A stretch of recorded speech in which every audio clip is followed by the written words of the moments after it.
All right, what is up, YouTube? We've got another little watch-along react we're doing here, playing AFK Journey up in the top corner somewhere that you should be able to see, and of course, watching some YouTube, doing some stuff. We're gonna watch the latest update from Coffee Stain Studios for Satisfactory. The name of this video is "This Solves the Biggest Problem in Satisfactory," and of course, it is currently Friday, September 6th. In about 4 days, on September 10th. Satisfactory 1.0 will be completely out.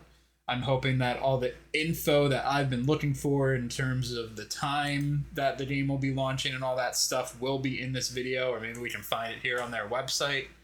But yeah, we'll be doing a 24-hour stream for the launch of Satisfactory 1.0, which is going to be a lot of fun. Going to be running a dedicated server and seeing how far into endgame we can get in that 24 hours. I'll have friends coming in and out depending on when they're available with their schedules and whatnot. It's going to be a hell of a lot of fun. So make sure you go down to my description, hit the Twitch link, and follow so you don't miss it. All right, let's get into this.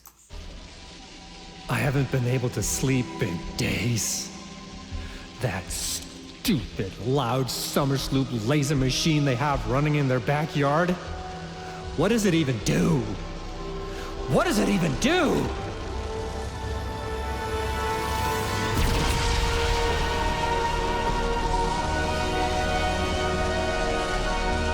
I'm pretty sure that's one of the new machines. This might be a new machine they're showcasing now, but guys, I love these bits they do, these skits they do. Coffee Stain has one of the best community management teams and community outreach teams I've ever seen in games. I wish that them and Bungie and other, studios that have community teams and offer live service or whatever, I wish they could work together. I wish they could have a community management summit where they could all just learn more from each other. That would be super cool. Maybe one day that's what we can do. We can organize community management summit. All right, let's do it.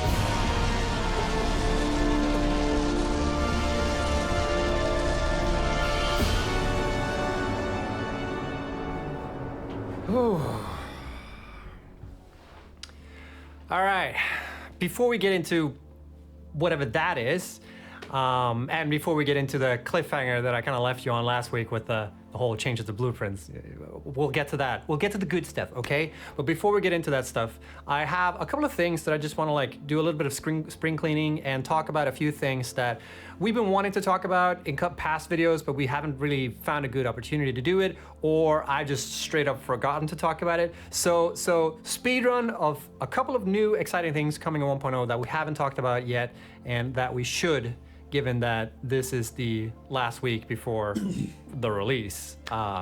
So let's get into it. So the first thing I want to mention is that we are going to add 2 new liquid fuel types that we haven't talked about yet.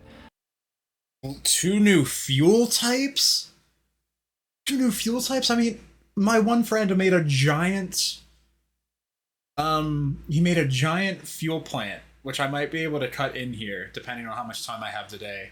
That all it made was regular fuel. It didn't even do turbo fuel. Our turbo fuel is done somewhere entirely else. All right. And those are both sort of extensions on the existing production chain for turbo fuel. And the first one I want to talk about is rocket fuel. Rocket fuel! So by combining nitric acid and turbo fuel in the blender, you're going to be able to produce rocket fuel. And when you do this, you're also going to get a byproduct of compacted coal, just so you know. And rocket fuel can be used in... Wait. A byproduct of compacted coal? That is huge. A lot of different things. For instance, in vehicles, you can also, of course, put it in fuel generators. And if you do, it'll have a burn rate of 4.167 cubic meters. And you can also use it in the jetpack. And if you do, it'll give you hella launch. It'll shoot you right up there. I cannot wait to have rocket fuel in my jetpack. Are you kidding me? That's going to be so much fun. I'm probably going to have so many times that I fall to my death at first, but it gives you so much velocity in the vertical region. Look at that. Yeah, that's insane. But it does consume fuel fairly quickly in the jetpack, so I highly recommend bringing a parachute with you if you decide to use it in the jetpack. But rocket fuel isn't turbo fuel's final form. There's actually one extra step that you can take, and that is called ionized fuel. Vegeta, what does the scatter say about ionized fuel's power rating? It's over 9,000. I regret recording I don't regret you recording that, my friend. That was worth it. And that is super, super cool. Super cool. Oh, that's so awesome. So once you get to the point where you can automate synthetic power shards, you're going to be able to automate ionized fuel. So by combining rocket fuel and power shards in the refinery, you're going to be able to create ionized fuel. It will also leave a byproduct of compacted coal, but I'm sure you'll find like a good use case for that. And it's sort of the same deal. You know, you can use it in vehicles, you can use it in fuel generators. It'll have a burn rate of 3 cubic meters, and you can also use it in the jetpack. And it's pretty dope in the jetpack actually, because it gives you higher thrust than anything else. It has slower consumption rate than rocket fuel, and it has way better air control actually. But one thing that rocket fuel has that ionized fuel doesn't have in the jetpack specifically is that it has a much higher velocity ceiling. So you can go faster upwards essentially. And one thing I also want to mention on the topic of fuel types is that drones now can use most fuel types in the game. So drones are no longer like exclusively for batteries. They can also take advantage of many of. I'm trying to think of the implications this has, because in the only real playthrough I've done in Update 8, we got all the way to a plutonium enrichment. I just never finished it. We spent hours upon hours in the server, and we just, all decided to take a break for 1.0, but this could be a big deal, because I know for a fact, like, in our server, turbo fuel did not do much, because we got to nuclear power so quickly that turbo fuel was just kind of sitting there as stockpiled for us to use it. So that could be cool, but it's also like the way manufacturing batteries to get drones set up, you have so much that it kind of didn't matter. But this is one of those things that's great for when you're planning out different infrastructures and you're like, oh, well, we have this fuel source nearby that's the easiest accessible. So now you don't need to worry about setting up an entire different either infrastructure of getting a fuel source somewhere, or it'd be easier to get a fuel source. That's definitely cool.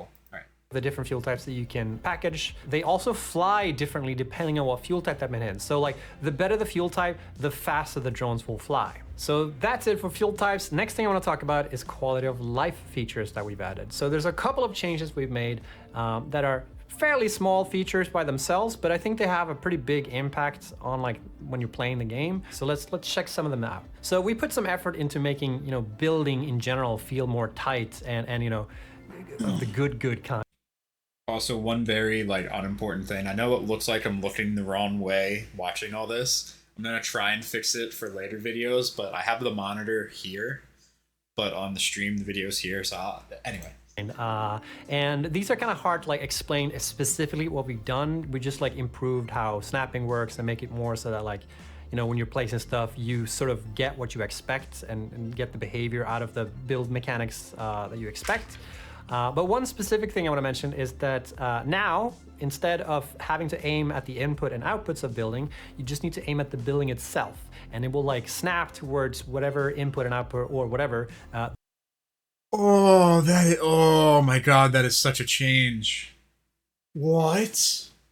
That actually is a huge change. I cannot tell you how many times in this game when you're building pipes or doing these conveyors that it looks hooked up. It looks perfectly hooked up, but then you go and get everything going and get your factory fully online and it's not hooked up. You go to that one machine and the conveyor is literally right there, but it's not actually connected. I hope that helps with that problem. That makes sense, instead of having to finagle around and. Also, I don't know how far we are into this video. This could be a pretty long one, just judging off of how far we are into it. So grab a snack, grab a drink. I've got some gamer subs, and let's keep going. Aim specifically where you need to. We've also made improvements to guidelines on how they work. So previously it was just one green line that showed up. If you hold down control and you aimed at stuff, it would just indicate to you where stuff is aligning. So now it has a visual change, and it also now properly snaps buildings on foundations when you hold control. And like I mentioned, it has a visual change as well. So now it also indicates when you're trying to connect and align stuff with inputs to outputs and stuff like that. It will show you that. This is just getting me so excited. It will visually show this by having. This is exactly the excitement I needed for our 24-hour stream coming up. There a green line to show input, it will have a red line to show output, and it will have a blue line to indicate the center of mass of the building if you want to align buildings to buildings. And we also have so that like inputs and outputs have dashed lines, and they're also moving to sort of indicate direction as well. So now hopefully it'll be a little bit easier to sort of figure out like where things go. Hopefully the guidelines will make it a bit clearer now as to where you're placing the buildings. And the next thing I want to talk about, let me just hook up this belt here and let me do. What? What? There's no way! It's gonna be anti-spaghetti on its own! It's gonna be anti-spaghetti on its own! That is so cool! Did you see that? Did you see what just happened? So yeah. I need to. We're clipping that for TikTok. Hold on. This is the shit, actually. So now it is. That is the shit. That is the shit. That is so cool. That is so cool that they are doing that. Oh my god, I'm losing my mind over that change. Let's go back. We're gonna rewatch that real quick, so we can clip it again. So this is one of the best changes that have just been revealed for Satisfactory 1.0. Let's go back. Let's see. I'm so sorry that I'm forgetting our friend's name here right now. It was in the beginning of the video. Anyway. Hopefully the guidelines will make it a bit clearer now as to where you're placing the buildings. And the next thing. So I hope you're all ready. Here it comes. This is one of the best changes coming to Satisfactory 1.0. Talk about. Let me just hook up this belt here and let me do. That is mind blowing. That is one of the best changes they could have ever made to the game. Right there. Oh my god. Oh my god, I'm so excited. Ooh. Did you see that? Did you see what just happened? So yeah. This is the shit, actually. I need to send this video. So now when you're placing conveyor belts, they have two different build modes. You have the default build mode and you have the straight build mode. And the straight build mode is essentially what it tells you on the box. It will make it so that conveyor belts are always facing straight, and they will make perfect 90 degrees corners, making it.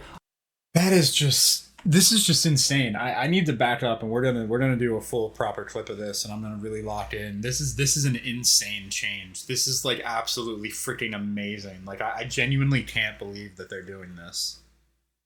I genuinely can't believe they're doing this.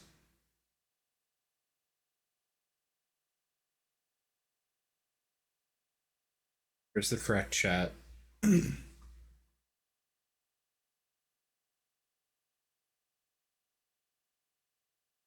A lot smoother to build like straight conveyor belt lines if that is something that you're into, you know. And yeah, I really like this change. This is like one of my favorite changes in 1.0. It makes it so much easier to just plop things down. Hope you'll enjoy that. I do want to mention real quickly though that one thing you're gonna notice when you're building with this is that this is gonna feel super great, but then when you start placing pipes on foundations, you're gonna miss this feature because we haven't implemented this for pipes yet. Okay, that's good to know. That's good to know that it's not going to be for pipes yet. I think with my experience with pipes, I prefer it to not be implemented yet. Pipes can be really funky, and when you get those weird angles and turns, it's like it's all looks connected, but it's not actually connected, and the liquid just stops flowing because it's not actually all connected. Pipes work a little bit differently. We do have like the vertical build mode, which it will straighten up the pipes vertically, but when you're placing them on foundations, they don't automatically do the same thing as conveyor belts do. But here's the thing, if you really want this for pipes as well, please let us know on the QA site once 1.0 comes out, and make sure to upvote that, and yeah, let us know so we can maybe look into this.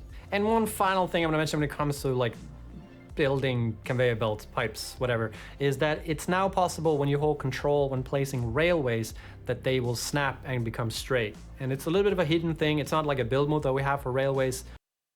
Oh, these quality of life changes that are in just the first 7 minutes of this video, it's insane.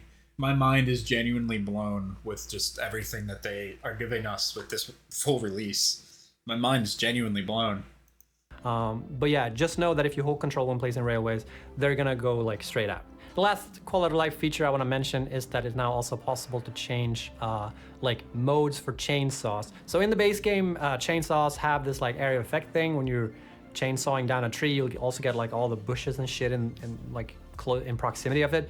And some people I find it remember that. annoying that like if you just want to remove like this one tree but want to leave the rest of the foliage, this wasn't really possible without like tricks by having like full inventory and stuff like that. But it's now possible to switch on the chainsaw to like single mode, and whatever you chainsaw down will be the only thing that you remove. That's quality of life. Next thing I want to talk about is cosmetics. So you may or may not have noticed that there's been a couple of new. So those quality of life changes are more than anything I could have ever expected. So let's see what's next.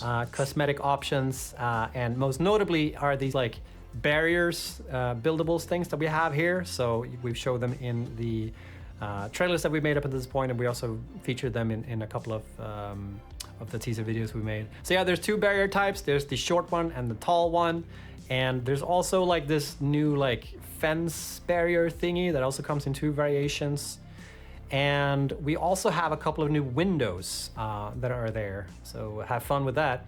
While there might not be a lot of new buildables in 1.0, we have added something really cool, which is like finishes that you can be able to customize your factors more with. So think of these as sort of like skins that you can apply on top of the existing buildables, instead of just being able to paint them. I really appreciated with how many buildables there are in the game. This is one thing I really appreciate is the skins, because like through the ticket shop, there's a lot you can get. So it'll be good. It'll be good. And have different colors. You can also get like different finishes and sort of different materials on the buildables. And these range from stuff like, you know, bronze and Caterium finish and chrome finish. Like there's a couple of them, and they make things just look a bit more shiny. All right, so with that out of the way, let's finally talk about the changes we made to blueprints. So really excited to talk about this. So one thing that people have always wanted when it comes to blueprints is the possibility of being. What? What's happening?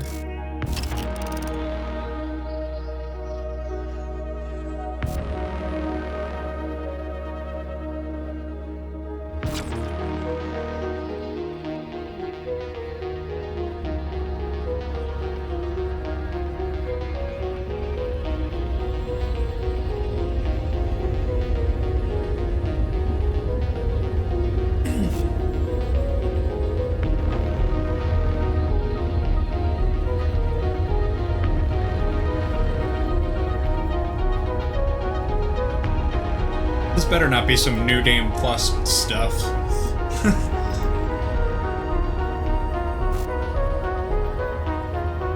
Check Twitch chat real quick. Nothing really going on yet.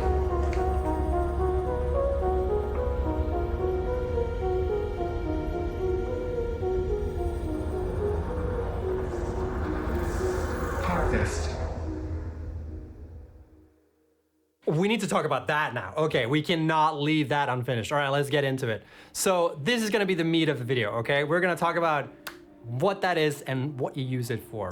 The thing in the sky, the big eye thing, that is actually a Mercer sphere. As you've been exploring the planet of Massage 2A BBB, there's been a couple of artifacts, I would say, that you haven't been able to take advantage of, such as the Summer Sloops and the Mercer spheres. The work in progresses. And in 1.0, these are finally going to be usable. And what the heck are you going to use them for? Well, let me explain. So as you explore the planet, you'll run into these like strange phenomena that you can discover. And by researching them in the MAM, along with the strange alien matter, you'll be able to unlock like a whole new potential, alien technology. So let's first talk about the strange alien matter on the planet. So this is going to be sort of the basic building block for almost all technology that involve alien tech. So when you extract SAM from the planet, you're going to be able to create something called reanimated SAM. And this part is going to be used in a lot of different things. For instance, you saw it in the converter, and you saw it in, I think you've only seen it in the converter actually, now I think about it. But yeah, it's going to be used for a lot of different things. Reanimated SAM, you create in constructors straight with SAM, and SAM fluctuators you create by combining reanimated SAM, wire, and pipes in the manufacturer. And by the way, it's just SAM now because we've renamed it to Strange Alien Matter, and so SAM, Strange Alien Matter. Okay. It's not SAM or, okay? I just wanna put that out there because it's got sort of the same energy as saying ATM machine, okay? It's like an extra thing. No need for it. It's just SAM, okay? And SAM is also no longer a limited resource. It's going to work just the same way as all other nodes.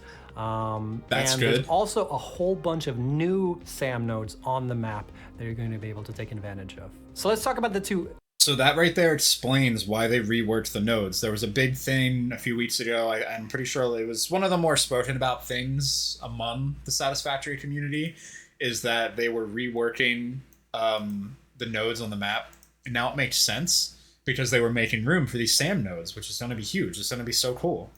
Other alien phenomena that you're going to be able to uncover. So let's start with summer sloops. So as you may or may not have guessed, summer sloops are going to be used in this machine. This is the power augmenter. And the way this machine works is it essentially takes your existing power grid and augments it and makes it better and makes it stronger and with better access to the internet. And I'll explain how. So from summer sloops, you're going to be able to create a power augmenter. When you place down this building, you're going to get automatically 500 megawatts of power just straight out of the machine. So it's just 500 megawatts straight out of the machine.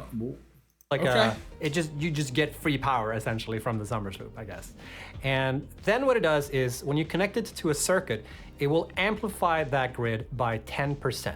So essentially, if you place down a power augmenter, you hook it up to your power grid, you get more power. Just that's it. There are no strings attached. The only trade-off is that you need to spend a summer sloop, and please remember that like summer sloops and Mercersphere are limited resources on the map. Okay, so it will require the limited resources to do it, but it's going to be just free power if you do it.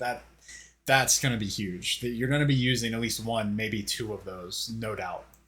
So you can't build an infinite amount of these, but yeah, essentially when you place a power augmenter and you hook it up to your power grid, you're just going to get free power. It's free power. And the more power augmenters you it's free real estate build and place and hook up, the more you're going to augment your grid. So they kind of stack, but not really, and I'll clarify a little bit further.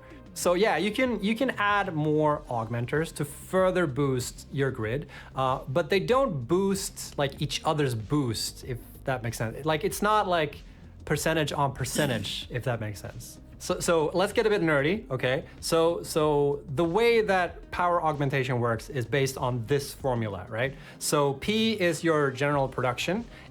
Hold on, I actually need to potentially screenshot this real quick. We'll and come back. N I'll grab is it the later. number I'm probably of gonna augmenters actually that need you've that. placed on your grid, right? So the first thing we do is we calculate your base production, which is like your production from your circuit, and then it's the base power from the augmenters, which is 500 megawatts per augmenter, so 500 times N. And then we add on top of that the N is the number of augmenters you have.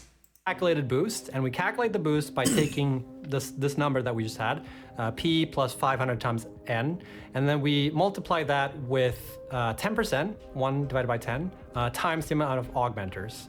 And that way we're gonna get the number of boosted power. This will also be on the test, by the way. I hope you took notes. It's not over yet. There's gonna be a test? Oh, dude, I've been studying, but not. Like, that was my studying right there. And one thing I also want to mention for this formula is that power storages are not included in like this like whole calculation because they can mess everything up. Like we just wanted to make sort of a simple. Yeah, power storages do mess things up really bad. Power storages are the thing that buy you time when that stops working. When that equation stops working, something goes wrong, you're not getting your power. That's there just to give you time. That's all it's there for. Way to sort of see this. And you can see how much your power grid is boosted when you're looking at the circuit, because you'll get like that little number at the bottom there. So power augmentation is real cool, but that's not the only thing you can use summer sloops for. They're also going to be able to be used for alien production amplification. So in the game, it's now going to be possible to further overclock all machines in the game. For every single machine, there's going to be an additional overclocking slot. So in addition to the existing overclocking you're doing with power shards, there's also going to be a little slot where you can place summer sloops to amplify the output of machines. And it only amplifies the output, so it doesn't actually affect the input at all. So you're going to be able to overclock your machines with power shards, and on top of that, you're also going to be able to use summer sloops to further amplify the production. The thing to take note though is that when you do this, it costs way more power. And the amount of summer sloops you're gonna need for the like desired amount of output amplification also varies from machine to machine. So that's everything you can do. So you're gonna have your overclocking, which obviously requires more input, increases the output, but you're also going to have the summer sloops, which are going to multiply your output but draw more power, not requiring more material input. That's interesting. In 1.0 with Summer Sloop, and I have saved the best for last, okay? You have no idea, all right? I am so excited to talk about this next feature because this is my personal favorite feature in the game. And I actually think this feature that we've implemented solves like the biggest issue in Satisfactory up until this point. So strap in, okay? All right, Oh. let me get my seatbelt on. The last bit of strange phenomena that you're gonna run into on the planet is the Mercer Sphere. And the Mercer Sphere has only one purpose or use case. Is that a new texture for the Mercer Sphere? Is that what that is? I think this feature that we've implemented solves like the biggest issue. Strange phenomena that you're gonna run into on the planet is the Mercer Sphere. And were the Mercer spheres before just like that that like sphere thing? Okay, I guess it might be a new texture. Might be a new texture. Only one purpose or use case, but it is a good one, okay? With Mercer spheres, you're going to be able to create a new building called the Dimensional Depot. So with the Mercer sphere, you're going to be able to craft this storage container looking building, right? So I'm gonna take this in here. I'm gonna guess this is gonna be like, I'm thinking in Minecraft, that mod where you have a chest in one location, or it might even been part of the base game. You have a chest in one location, but if you build that exact same chest somewhere else, it shows you the same items that were somewhere completely different. I'm assuming it's going to be something like that. Let's find out. Looks like an ordinary storage container. You are wrong, okay?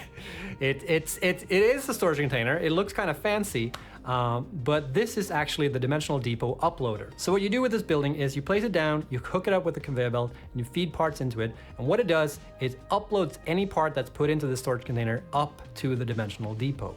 And if you look over here real quick, I've got my regular inventory, but there's this little button here that I can also press. And if I press this button, I'm gonna get access to the Dimensional Depot wherever I am on the map. It's all there on the cloud. Ching! Wow, that really is an insane feature. I mean, that like you're just gonna have like this extra reserve of stuff you can just access from anywhere, like the cloud. That's incredible. That's incredible if that's really what it's gonna be like. I mean, or even if it's like your progression for those stages, those parts that like mean nothing, you would have to make if you're able to like just upload those that way. So yeah, essentially you're going to be able to set up production lines that you can feed in produced parts and upload them to the Dimensional Depot and be able to access them wherever you are on the map, anytime, any place. It is so nice to do this. You can just drag and drop any item into your inventory and they're just gonna like be there immediately. You're gonna download them from the Dimensional. That's so crazy. Like, yeah, there's a limit to how much you can have in them, but like, let's say you're out building something, you need something, you gotta travel back across the map. No more throwing down a bunch of pulse bombs to launch yourself. No more zip lining all the way back, doing whatever it was. No more driving all the way back. If you run out of something, you have it uploaded, you can grab it. Or you can have someone who you're playing with just upload it for you. That is ridiculous. This Depot right away. I am so excited. I don't know if I need to spell this out for you, but this means that you no longer need to like run back and forth between bases.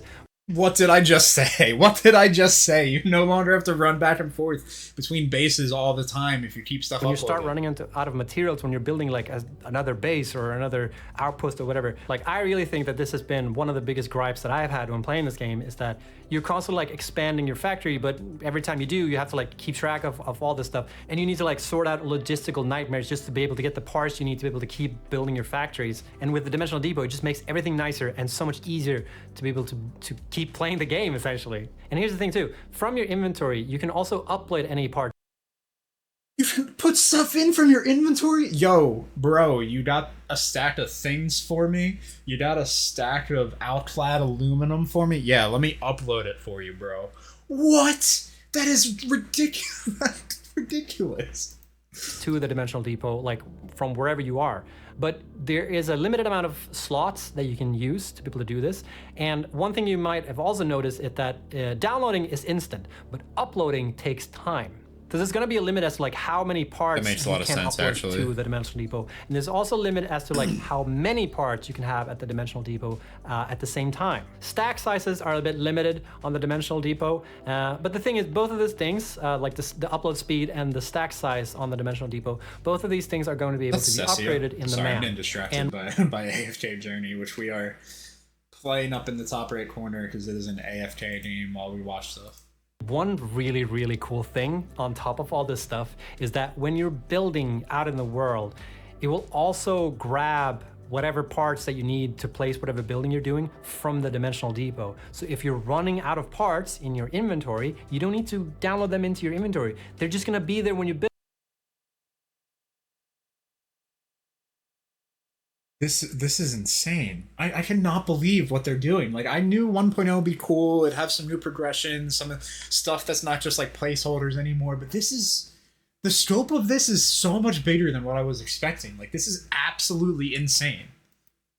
It's so good. It's so good. And it's also possible to set, like, when you're building buildings, whether you want the parts for that building to come first from your inventory, or if you want them to come from the Dimensional Depot at first and save the stuff that you have in your inventory for later. But here's the thing with Dimensional Depot, this is purely for your own personal use. So it's only for your personal inventory. So you're not gonna be able to take advantage of this for any production lines. So while you're But will it be shared among the players? Like, yeah, it'll only be for your personal building, but it'll be like, hey, can you upload something? I mean, we'll be able find out. to set up like steel production, feed those parts into Dimensional Depot so you can access them wherever. You're not going to be able to take those parts and like set up another production chain somewhere else and just like grab them from the Dimensional Depot and start producing new parts from those things. So the Dimensional Depot isn't going to be used for any type of like production automation or anything like that. That's not how the Dimensional Depot works. It's purely for your personal inventory.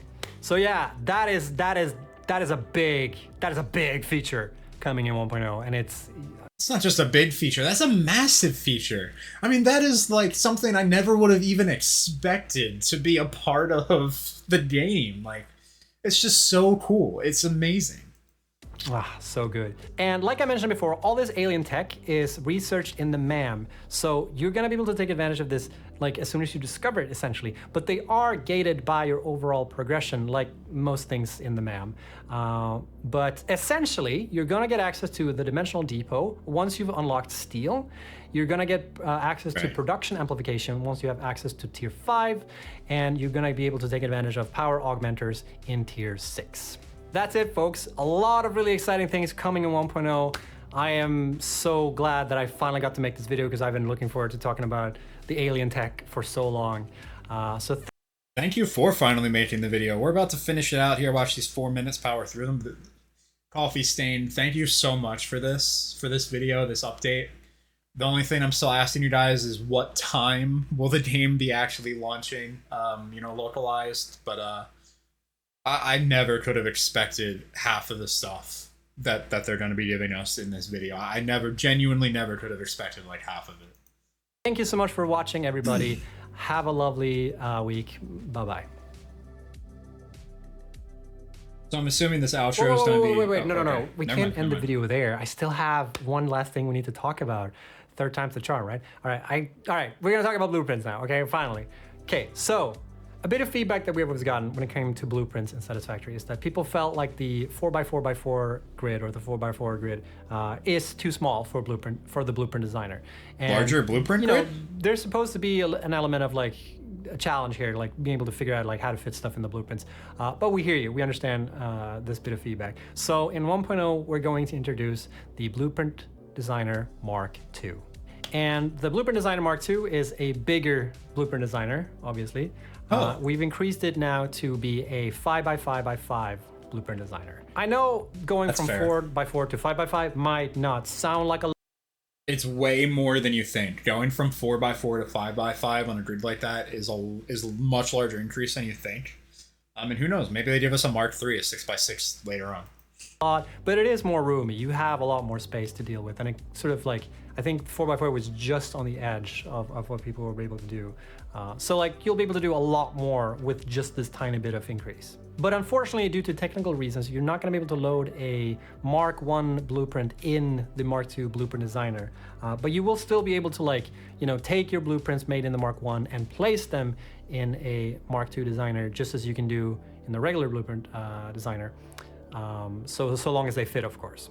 And with that, we have covered almost everything coming in 1.0. And I say almost because there's probably like a few things that I've probably forgot to mention. You know, there's a lot of new things in 1.0. But essentially, yeah, this is it. There are going to be a lot small tweaks here and there that I, like I said, probably haven't mentioned. And there's also a bunch of bug fixing done to past issues and whatnot. And there's also a lot of optimization that have gone into this version of the game. But I'll have to defer to the patch notes when it comes to these things because it's just too much for me to keep track of. But yeah, with that said, next week is when 1.0 comes out. On Tuesday at 5 p.m. CEST is when 1.0 will drop. 5 p.m. CST? Oh, that sucks. And kinda. I can't wait to get it out there. And we will be live streaming the countdown to... I say that sucks. That's very specific to someone who I'm playing with. They're gonna have class like right after it launches. Not important. That's a great time for me to watch. 1.0. So at 2 p.m. CST, we're going to start the live stream and we're going to count down to 1.0 and we're going to hang out with a couple of the devs. We're going to talk about stuff for 1.0 and we're going to have some fun, essentially. So I hope to see you there. I will try and be live to cover all of that. Maybe late to it, because I'm going to be live for 24 hours from the actual launch, so we'll see. But I may need that 3-hour window to get a server going, depending on what they give us access to. So we'll see. Let's just finish this out real quick. I hope you'll enjoy 1.0 and all the work that's gone into it. It's been 8 years working on this game now, and it's all gonna come together now to next week. So really looking forward to that. Until then, everybody, take care. Yeah, let's see what little snippet they give us at the end here, because they always do some sort of like in-game thing. Yeah, here we go. Is that all it is? Just this thing? Yeah, it is. It's so cool though. Like this amplifier thing or whatever, I forget what it's called already. It's so cool.